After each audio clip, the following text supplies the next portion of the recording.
Now, distortion analysis and maximum output voltage swing, in order to test that, we modified the feedback resistor just to amplify our gain to basically to the point of saturation in the circuit.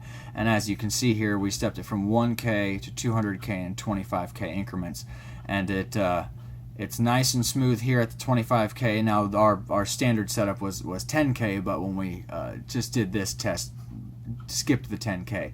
So you can see that the circuit can very easily handle 25K or at least a 2.5 volt output on both positive and negative. Once you get higher than that, it doesn't quite handle 5. It saturates out, it looks like about 3.8 volt, negative 3.8 volts on the negative end there. So anything above that, now on the positive side, it doesn't saturate until just over 12 volts.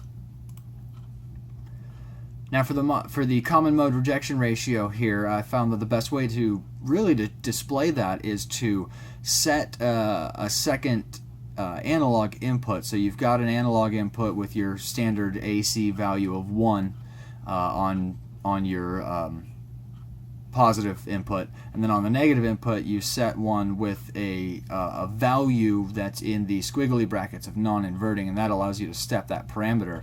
So we can step it from a 0, which basically gives us a differential voltage gain, and stepping up to a 1, so that way both inputs are receiving a 1 on the AC signal, and that gives us a common mode voltage gain.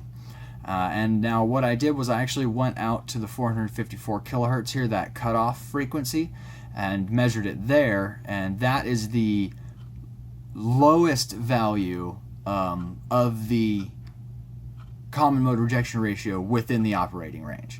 Outside of the operating range, we're not too worried about the common mode rejection ratio because the circuit doesn't really work outside of that range anyway. Now within the range here, we can see that we've got cursor 2 lined up right at the same. There's a 0 difference in frequency. They're just lined up on the first run and the second run, and we have a common mode rejection ratio of 18 decibels. Up in the center here, just in the main flat range there, it's right around 20 decibel, 21 decibel common mode rejection ratio. So that is less than the BJT circuit. The BJT circuit was a greater than 30 decibels for that common mode rejection ratio. So although it's more robust to those temperature and load resistance changes, it doesn't quite have as quality of a common mode rejection ratio as the BJT operational amplifier. Now for the power supply rejection ratio, again, very robust. Stepped the voltages. Now this is essentially, you see we stepped the differential, or the VDD, from 1 volt to 15 volts in 1 volt increments. And now what that does is you have to double that value, because that's the positive voltage. The negative voltage is just that same value, just negative. So it really stepped it from 2 volts to 30 volts in 2 volt increments. And as you can see here, so you've got basically 2 volts difference, rail to rail, 2 volts, and you get a flat, pretty much nothing output. And then when you've got rail to rail 4 volts, you get your negative output, but you're not getting the positive. And then anything greater than that, once you've stepped that up, you've got a rail to rail voltage of 6 volts. You start getting your full 10 volt or full gain of 10 output, and a nice smooth output. And this pink line here is everything. So this red line is 1 volt, so our 2 volt rail to rail. The turquoise line here is our 4 volt rail to rail, and this pink line here is 6 volt or greater. Anything greater than 6 volts up to 30 volts rail to rail. We didn't go beyond 30 volts rail to rail because that's what the standard UA741 can handle. So that's the way I tested my circuit as well. So we have a comparison here with the 741 operational amplifier. The following chart compares the characterizations of the MOSFET operational amplifier designed in this lab. I've titled that my JMOS 741. With the industry 741 op amp, a universal amplifier 741, and a BJT op amp I designed in lab 2, my JA741. As you can see, the input offset voltage is significantly lower with the JMOS, as well as the input offset and input bias currents are significantly lower, and that's because the gates have no current going through them, practically no current, especially in comparison to the BJT, which actually does have a measurable amount of current going through it. The input resistance for the MOSFET amplifier is infinite resistance. The output resistance in this case is 1 kilo ohm because that's the resistor that I placed on there.